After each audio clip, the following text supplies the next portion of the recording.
Assalamualaikum warahmatullahi wabarakatuh. Selamat siang semuanya. Ketemu lagi dengan Mas Budi di sini. Ya, hari ini saya mau mengumumkan mengenai kelas khusus untuk luka gagal ginjal kronis yang sudah cuci darah. Jadi kita sudah membuka kelas ini, itu sudah berjalan 3 kali sesi dengan total peserta kurang lebih hampir 70 orang. Ya, ya apa namanya? Harapannya adalah bahwa dengan kelas ini dapat membantu mereka yang sedang diuji dengan gagal ginjal kronis untuk survive lebih lama, dapat beraktivitas secara normal, kesehatan lebih terjaga, stamina, endurance, dan sebagainya. Kemudian juga yang paling penting adalah secara bertahap kita akan melakukan perbaikan-perbaikan. Yang pertama adalah perbaikan pada hemoglobin. Kemudian nanti yang kedua bertahap perbaikan pada yang berhubungan dengan kreatinin, urin. Kemudian yang ketiga adalah tentu regulasi sel. Apanya begitu. Tapi tentu saja ini berproses di dalam sekali jadi. Karena tentu semua penyakit berat itu memiliki efek psikis, psikologis yang tidak ringan. Shocknya besar sekali, maka tentu kita di satu sama lain, setiap satu tahun bisa berbagi pengalamannya. Dan instrukturnya adalah, mentornya adalah orang yang memang menderita juga. Sehingga tahu rasanya, tahu empatinya kayak apa. Kalau saya ngelatih mungkin saya tidak bisa merasakan ya secara langsung, masih tidak mengalami. Tapi kalau instrukturnya adalah mereka yang memang juga dan tahu tekniknya, tahu efeknya di badan, dan sekali juga penderita yang sama, maka pasti dampaknya harus lebih baik. Oke, tidak lupa berkata lagi. Selamat menyaksikan.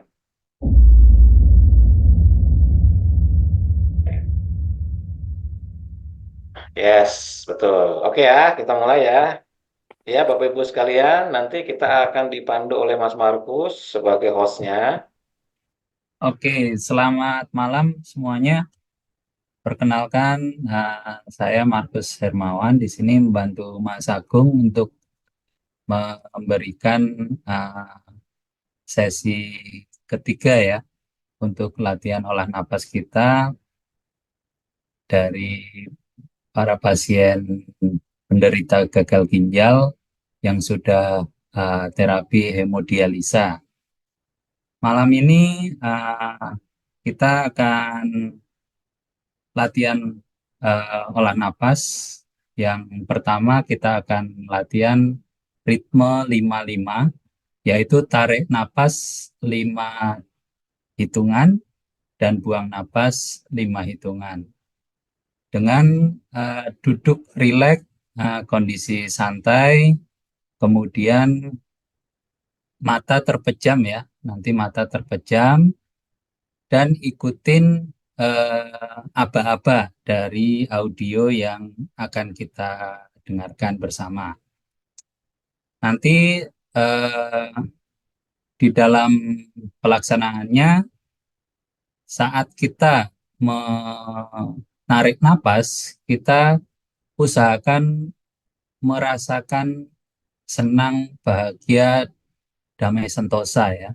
Jadi usahakan di dalam pikiran kita, di dalam benak kita untuk merasakan anugerah dan rasa syukur dari Tuhan bahwa kita masih diberikan kehidupan, diberikan napas ya yang masih bisa kita lakukan, paru-paru kita masih berfungsi, jantung kita masih berfungsi, dan utamanya kita bisa merasakan ginjal kita. Jadi di dalam latihan kita ini selalu kita berfokus pada ginjal kita supaya ada mujizat atau ada jamahan dari Tuhan untuk menyembuhkan kedua ginjal kita. Baik, kita mulai saja latihan pada malam hari ini. Kita lakukan untuk ritme 5-5 ya. Kita persiapkan diri kita. Sebelumnya kita mari bersama-sama berdoa menurut agama dan kepercayaan kita masing-masing supaya latihan di malam hari ini dapat berjalan lancar dan bermanfaat baik bagi kesehatan tubuh kita. Berdoa mulai.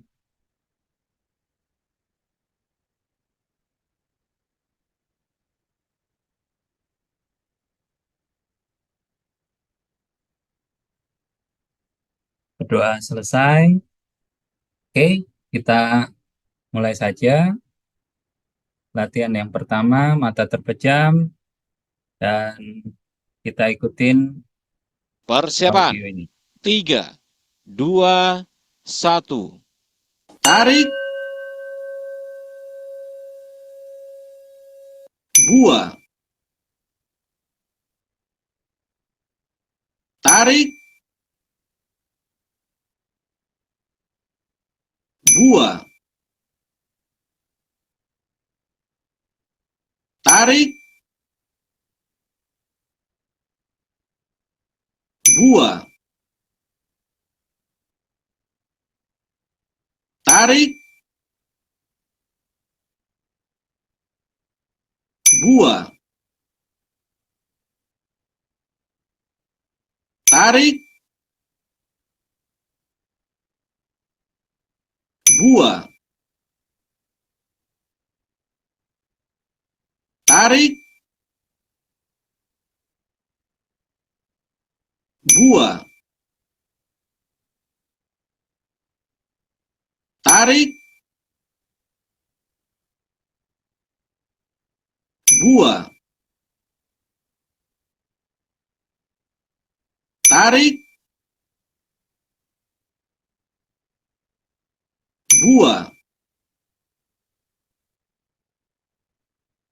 Tarik. Buah. Tarik. Buah. Tarik. Buah. Tarik. Buah. Tarik. Buah. Tarik. Buah. Tarik. Buah. Tarik. Buah. Tarik. Hadirkan rasa damai, Buah. bahagia, Tarik. mata terpejam. Buah. Tarik. Buah. Hadirkan rasa syukur, Tarik. Buah. Tarik. Buah. Tarik. Buah. Tarik. Buah. Tarik. Buah. Tarik. Buah. Tarik. Buah. Tarik. Buah. Tarik. Buah. Tarik. buah, tarik, buah.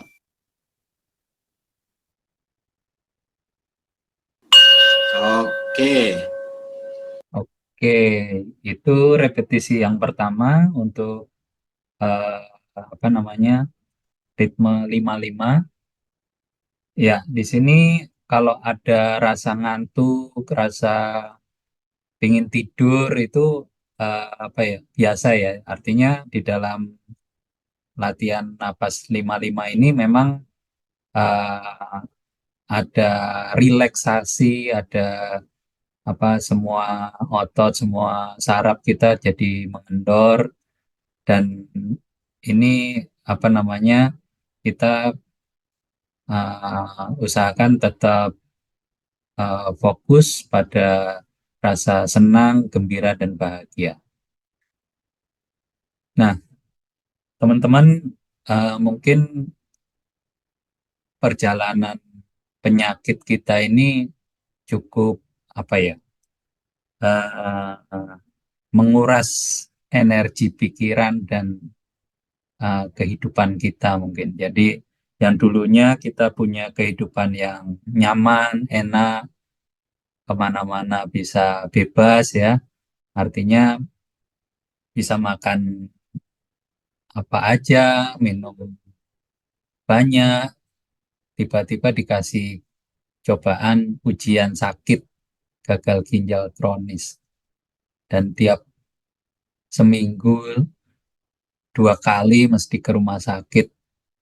Nah ini pasti ada kecenderungan untuk mental down, mental apa ya terpuruk, atau bahkan nggak punya lagi rasa gairah untuk hidup. Nah ini dengan olah napas ini kita harapkan bisa memberikan kembali harapan hidup kita untuk menjadi lebih sehat, terutama menjaga hemoglobin kita atau HB kita supaya tidak turun drastis. Kenapa? Dengan rutin latihan napas, kita bisa menjaga supaya HB kita itu tetap meningkat terus gitu. Nah, ini untuk menghindari transfusi darah.